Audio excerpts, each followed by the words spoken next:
All right, today we're going to crack open a really fascinating puzzle from Brazilian film history. It's all about a 1985 movie called Patriamada. Now, on the surface, this film looks super progressive. But when you dig a little deeper, well, there's a big contradiction that's pretty hard to ignore.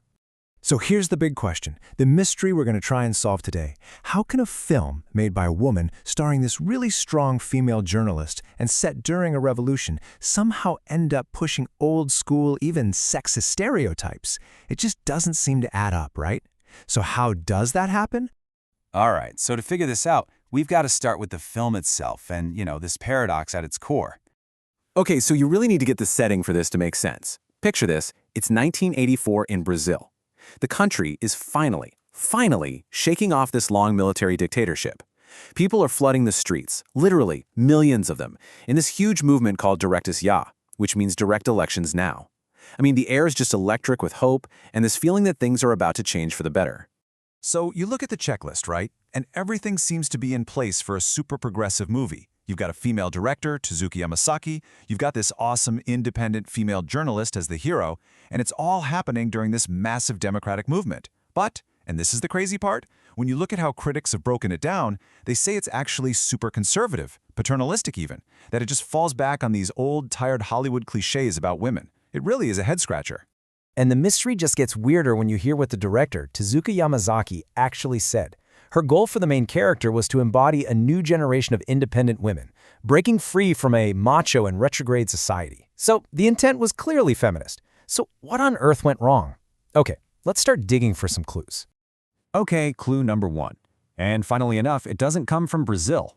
It actually comes from classic Hollywood and a very, very specific movie genre. So ever since the 1930s, Hollywood has had this love affair with what they call newspaper movies. You know the type, the heroic journalist chasing the big scoop, taking down the corrupt bad guys. Like All the President's Men is a perfect example. And this genre got so big, it basically created a playbook, a set of rules and character types that got shipped out all over the world. And one of the stickiest character types to come out of this playbook was for the female journalist. They called her the sob sister. Now, on the surface, she's great at her job, she's smart, she's tough, she can hang with the guys.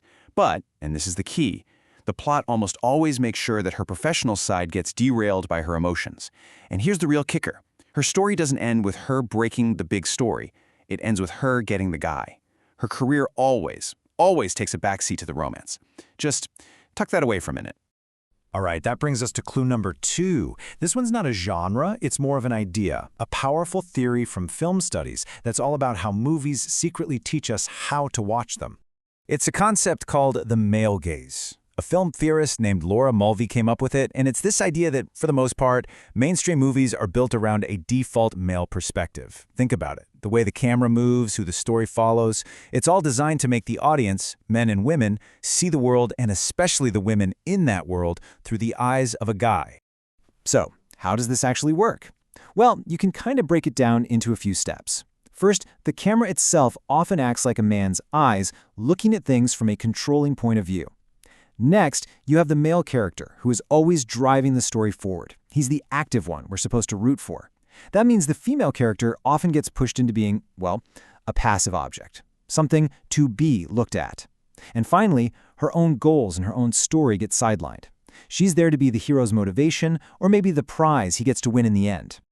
Okay, so we've got our two big clues, the sob-sister trope and the male gaze theory. Now we're ready. Let's go back to Patriamada and see how this all fits with our hero, Lina Diniz. So, does Lina fit the sob-sister checklist? Let's see. Is she a good journalist? Oh, for sure.